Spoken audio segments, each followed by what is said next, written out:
Alright, Speedromizer community, we are all set up for Levelhead by Echo Tree. Echo Tree, take it away.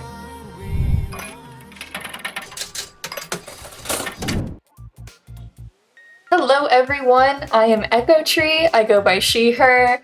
You may have just heard me hosting the last two runs, but I am here joined by my commentator, Illegally Sam. A long time no see, everybody. Yeah, so I will be playing Levelhead World 1. Illegally Sam is here with me and is the original submitter of this game. So I'm really glad he's here to join me with commentating in order to give a bit of background about the game and different tricks that you can do. But I'm ready to start if everybody else is. I'm good to go. Perfect. And timing beginning in 3, 2, 1, go. Alright, so for anybody who's never seen Levelhead before, Levelhead is a 2D indie platformer game that has a focus on user-generated content, but this here is the campaign that comes packaged with the game. The main gimmick of Levelhead is you've got that little box that Echo Tree grabbed right there. That is the package, and you have to take that to the end of every level. What that means is basically you just gotta find the package in each level, complete whatever obstacles await you, and just make it to the goal.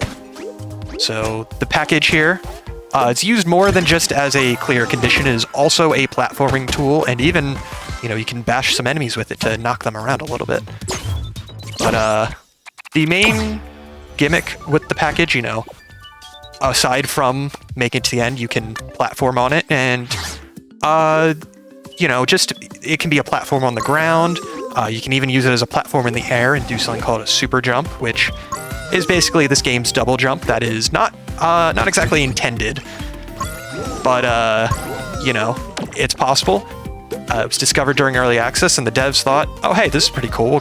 We'll just keep that in." But super jumping is basically like the basis of the more advanced tech in this game. And so you can play through and beat every single level in this game, not ever knowing how to do anything advanced. Like as a casual player, you can beat this entire campaign 100% it entirely and not even know something like the super jump or any of the other many tricks exists.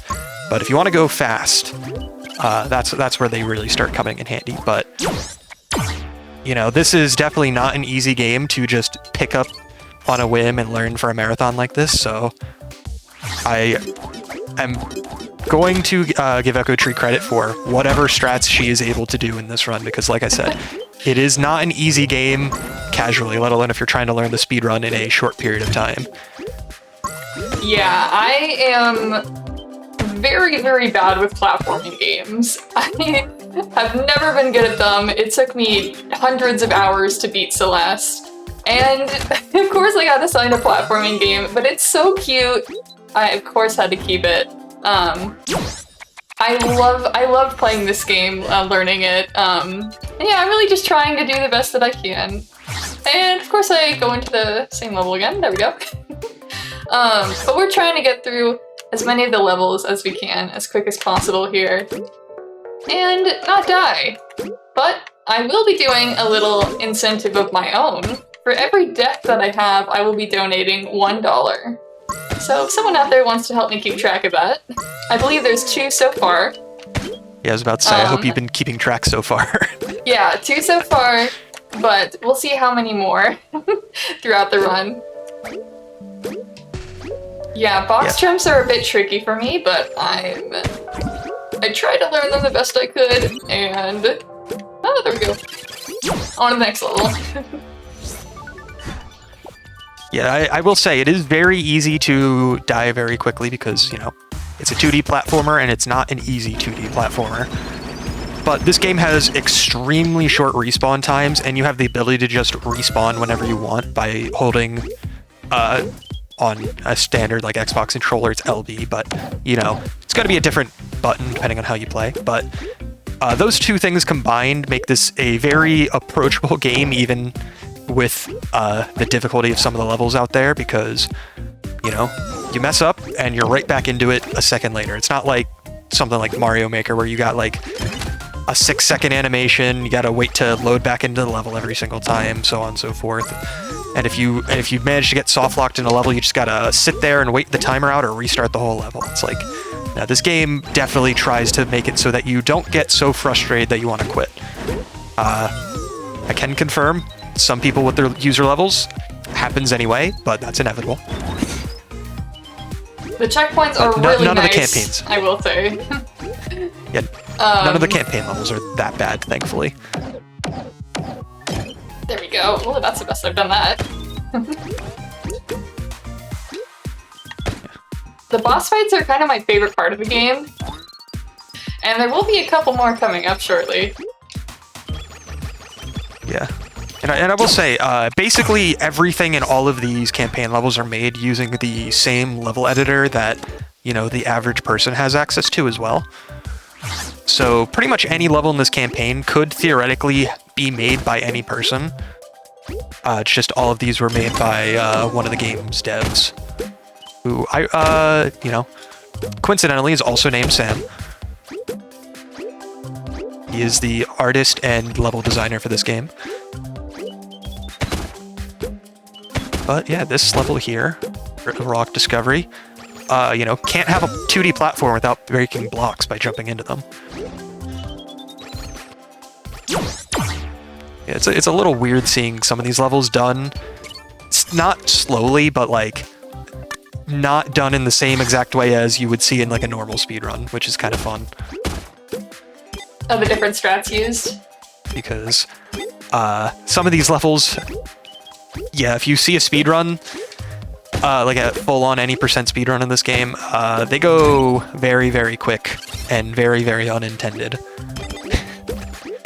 But every single, like I said, every single par time on this game, or on-time deliveries as they're called, you don't have to do any fancy skips or anything to get them. You might need to go, you know, learn how to play through a level pretty fast, but all of them are achievable even casually, which I think is very fun if you were just to pick this game up on your own.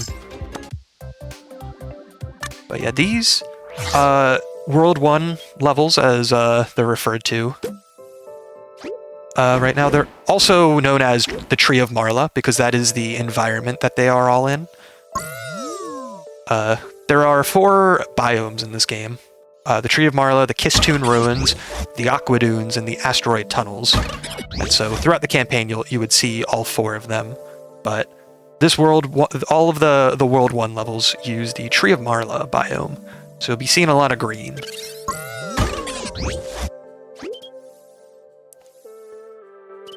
Also, these fans, in true Levelhead fashion, are not called fans. They're called Sky Wigglers, because every item in this game is not just called what you would expect. Because we don't have fire bars in this game. We have Bernie Whirlers. We don't have conveyor belts. We have toe sliders. We don't have fans. We have Sky Wigglers. We don't just have moving blocks. We have fly blocks, and so on and so forth. And I always like calling that out when I do a run of this for a marathon or commentate, because I just think those are fun names. And I always like to tell people that, because they're fun names. I think people should know about them. All right, this level is a little tricky because you gotta bounce on those enemies to get over to this box here. But once you have that box, you can just go ahead and go up here and get more boxes. Yeah, there's a little puzzle you have to do here. Yeah. Luckily, it's not too bad to figure out. It is actually possible to take that box in the first area up here and just skip the need to get that second box entirely. But, you know, this is the intended strat. There we go. Okay. And this little guy will open the door for us. How nice. Yeah, there's just a little friend that is 100% of the time our friend and doesn't accidentally get killed by that door ever. I swear. Yeah, for sure. I've learned that fire is my enemy in this game. All of these fire levels. We will see. Yeah. Yes, this is a level where if you don't know the exact timing of every single fire bar in the entire level, it is very easy to just run into them over and over again if you're not careful. Like that. Not intended. I appreciate the demonstration. That Yeah, way people know what totally not to a do. demonstration there. Just gonna wait for that. There we go. This is very much a game where if you're learning it, you can go for all the fastest strats possible, but if you can't do them consistently, you'll just get stuck on a level for a minute straight, and it would have been better just to do something safer at that point. Because there's no strats in this game where like you have to do it to, you know, finish a run in a good time. It's just a lot of small time saves on each of the individual levels, so it's like as long as you can do something consistently, that is 100% of the time better than just going fast and paying for it. Yeah, this level here, it's got those little blue guys that are called flapjacks. My personal opinion, they're awful and I hate them. Ooh, glad I got that extra life there. But yeah, flapjacks just jump around a whole lot. It's kind of random because they move based on your positioning, and therefore if you don't have the exact same movement every single time, they're not going to be in the same place every time. So that's kind of why I hate them. But this level here, this isn't just a game about platforming and dodging things and everything. You can't have a platform without some power-ups. So this level here will introduce the first power-up after clearing the impossibly long gap. Yes. This is the tiptoe. The tiptoe is your typical wall climb kind of ability where you can grab onto walls and do some wall jumps. You can even cling onto the ceiling for a short time and just go across the ceiling while grabbing it. And for good measure, you can also turn to a bush. Which you will see a little bit later. Yeah. I thought I got that checkpoint. There we go. And if turning to a bush wasn't, cool enough, bush actually does have a purpose to it. If you turn into a bush, you're in stealth mode, so you can go through enemies without getting hurt. So there are a few spots on the run where it's required to go through an enemy using the bush because there's no other way to get around them. But if you know what you're doing, it's also good in a pinch if you're in an arena where you have to kill an enemy and you're about to get hit. But something that was mentioned on the previous level, there is armor in this game, which counts as a way to get extra hit points. And that red armor is, once you pick it up, you just have an extra hit. And the way armor works in this game is when you get hit, it launches you in the opposite direction from the thing that you got hit by. So if you are well practiced at this game, you can even use that as a way to damage boost and gain a lot of speed and get through parts of levels faster. But most of the time, it's just good as a way to have an extra hit, so you don't die and lose extra time. So, I don't think you're going to be seeing anything that's too crazy as far as damage boosting goes, but it's still a very useful item, thankfully. And something else you might have noticed, either in this level or in an earlier level, when you run using GR18, which is the little robot that you're controlling, I don't actually think I mentioned that yet, but if you run in a single direction on the ground uninterrupted for about 7 or 8 tiles, you will get sprint. And so it's not like something like Mario where sprint is a button, and as long as you're holding the button, you run. In Levelhead, if you are just running in a single direction for long enough, you will get sprint. And the way sprint works is, obviously you move faster, which is good when you're trying to do a speedrun. But it also lets you jump an extra tile high. And so in a lot of levels, when you're speedrunning this game, having that extra tile of height is required for certain strategies. So you will use that extra tile to basically get through the level, usually in ways that aren't intended, because you're not supposed to be able to jump that extra tile. even if you're not using that extra tile, going faster makes you go fast. So yeah, this is a fun little level where you got to go down to the bottom, grab the tiptoe, and then carefully make your way back up. Ooh, that was a nice fun fact segue. about this level, the edges of the screen are a suggestion. And so you can just kind of go off the side of the screen and not get killed by the camera unless you go too far off the side of the screen. And so on a level like this where there's no level boundaries, you can kind of just go off the edge of the screen and then head back into the level and just dodge this middle section entirely when you're trying to go down at the beginning. Oh no, I gotta go all the way back now. Yeah, you did. Yeah, I didn't get the checkpoint. I was thinking that because you didn't grab the checkpoint in the bottom right corner here. Okay, we're gonna grab it this time. There we go.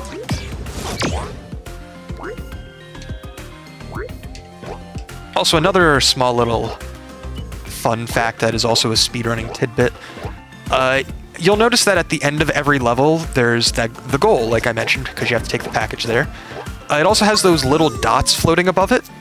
What those dots are is that is your dunk bonus. What the dunk bonus does is for every dot above the goal you get 300 points added to your final score. But if you're speedrunning, you don't want to get any of those dots because the higher up above the goal you are, the longer the animation is when you finish the level. And so the difference between getting a minimum dunk, like you just saw right there, where you get 0 points, and a maximum dunk is about a full second of time. And so in a full any percent speedrun, that is one of those like small time saves where you try and do it on as many levels as you can to save as much time as you can. Because if you can save, half a second to a second on 62 levels in an 80% run, 93 levels in an all levels run, that adds up after a while. Even if each individual level doesn't do all that much.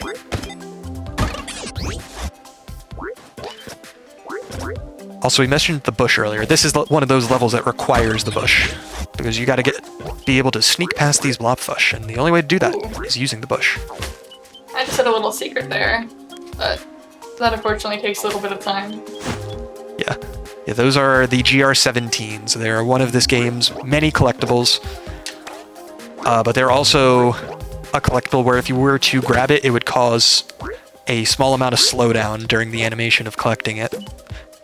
And so we definitely don't want that in an any percent setting. But in a 100% run, you would definitely be seeing a lot of them. Okay. Yeah, so those switches at the top, they just turn off the fireballers, so all you have to do in that room is actually kill the blobfish. Woo! Okay, another nice save. Yeah, I was not sure if you were gonna manage to snake between them or not. And this is actually the final level here, but as you can see, it will be the longest one. It is called the Temple Gauntlet. Yeah, this game has 93 levels in all, and you are going to see just the levels in an any percent run from the first section, which, like I mentioned, is the Tree of Marla. And this is the last level in an any percent run in this section. An any percent run does 62 of the 93 levels in the campaign, because that is all you need to beat in order to get to the credits in this game. So there's 31 extra bonus levels that are not required in that context. But this level here, you're just running around all over the place, trying to basically open up the door to the end of the level. Which, you gotta run around, kill these enemies, grab a spring, go grab a box, grab a key, open a door, hit a switch, grab the package, and then you can get to the goal. So it's a very, very simple level where you do like 1,000 things. But I like guy's the this hardest for level a lot. me. This one's pretty fun. Oh no! It was right there. Yeah, this is why I don't like flapjacks, because the big ones are an absolute pain. Yeah. Sometimes I can get on top of them and get multiple hits. Yeah, the biggest reason why I really don't like them is because when they jump like that, they go faster than you, and so if you're trying to stay on top of them, they'll just outpace you, land on your head, and then you're dead. and it is very annoying when that happens. Alright, now that we got the spring, we can go up here, hit a little lever, and grab a box.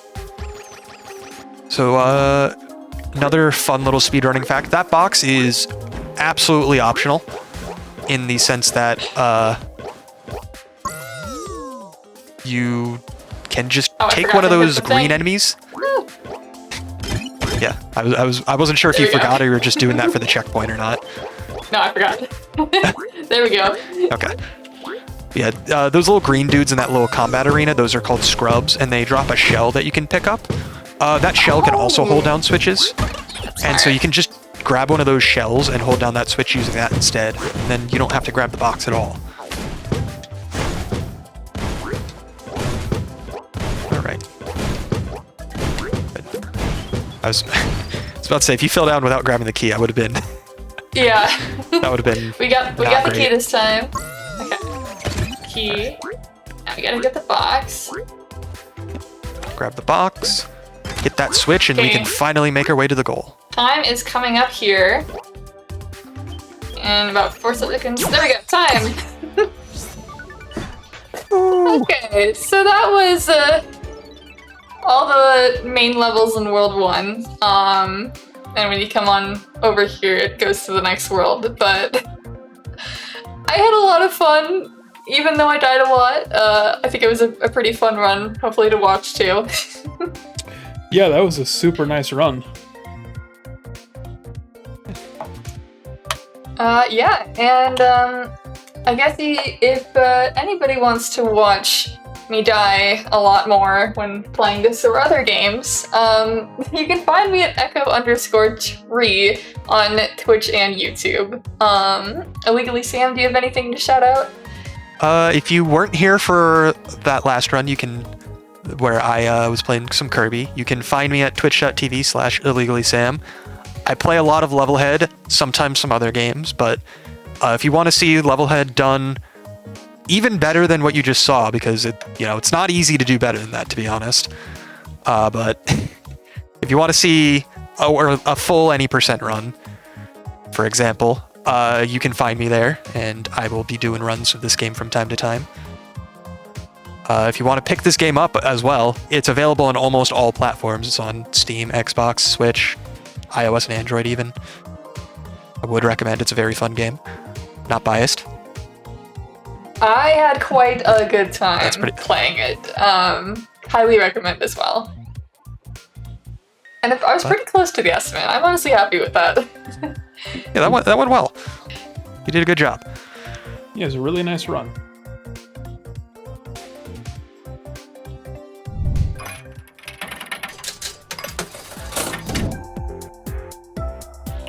Alright, we'll be right back after a brief word from one of our sponsors.